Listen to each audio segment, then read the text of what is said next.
Hi, welcome back to part 2 of A Family Tea Time for Tea Rooms. Now in part 2, I'm going to go through a list of promotions that are examples of way that you can just tweak some of the things you may already be doing to give it a little bit more family flair. One of my first promotion suggestions is for tea businesses to have a Tea of the Month club. Now I think most do. In fact, some have a Tea of the Week club. So my suggestion in Family Tea Time for consumers is to take advantage of this. Number one, usually these blends are offered at a discount. Number two, it's a great way to have your family anticipate something new. What's the new tea flavor of the month? To tweak it for the tea room, instead of having just one tea that's possibly a caffeinated tea, offer something with caffeine and offer something that's herbal and fruit flavored that children would particularly like.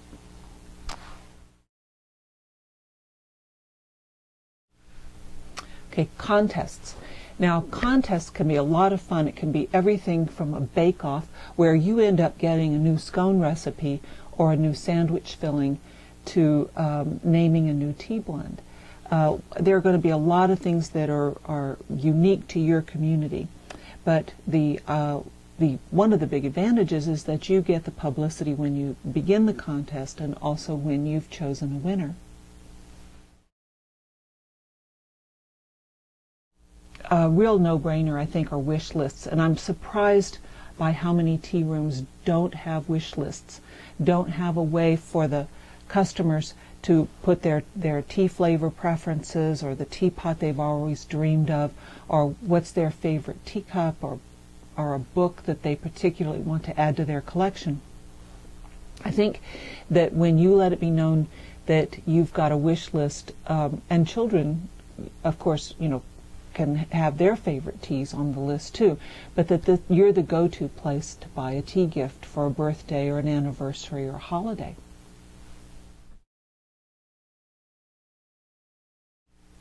When I talk about family tea time and the promotions, I like to talk about stretching the age category, not just adding things for children, but also for seniors. One of the most obvious is a special birthday gift of a complimentary tea for people who certainly reach 100, but what about 90? What about 85? You can set that date based on the average ages in your community, but I think if you offer a complimentary tea, a complimentary birthday tea, they're not going to come alone. They're going to come and celebrate. I've seen this promotion work for some tea rooms just very, very well.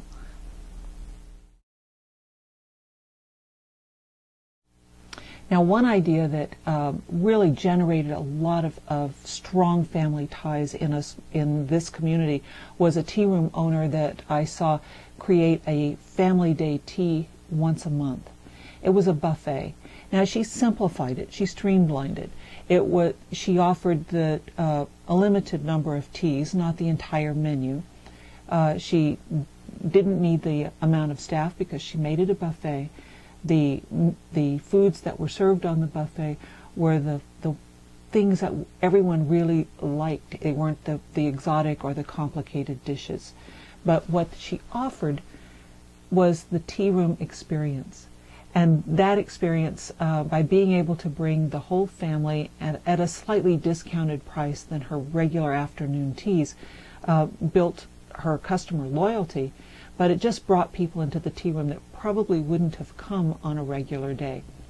And her feeling was that when they got invited to this family tea, they started to come more often, more regularly. A great way to connect with family through schools and school activities, school events, and school clubs. So schools are always looking for fundraisers. Tea fundraisers are usually pretty easy to do, especially if the coordinator at the school has the help of the local tea room owner. You get some great publicity for this. Especially good fundraisers are for the bands and choirs and performing arts groups that perhaps provide entertainment during the serving of courses. What I'm finding, and I speak at a lot of fundraisers, what I'm finding is even a fairly small community, my community is under 7,000, we have 4 different groups that have sellout teas every year now. I'm finding that in junior high school kids are starting to become really fascinated with loose leaf teas and countries of origin, certainly high school and college now. So having a Tea 101 class in the summertime for teens could be really good in your community. Most high schools have creative writing classes. You might offer a prize for the best tea-themed story.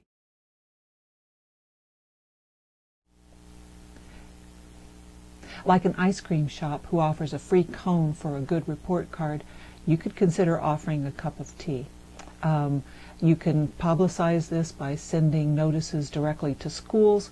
You can probably have a public service announcement on local radio and in your newspapers. Okay, now, if it was my tea room, this is one of my original ideas, I would give a prom tea. You know, the wonderful dresses and all the hair and makeup that girls invest in, young women invest in for these one-night events. Let's stretch it out. Let's give them another reason to wear the dress. Whether they bring a date or whether it's girls only, I think that would be a lot of fun.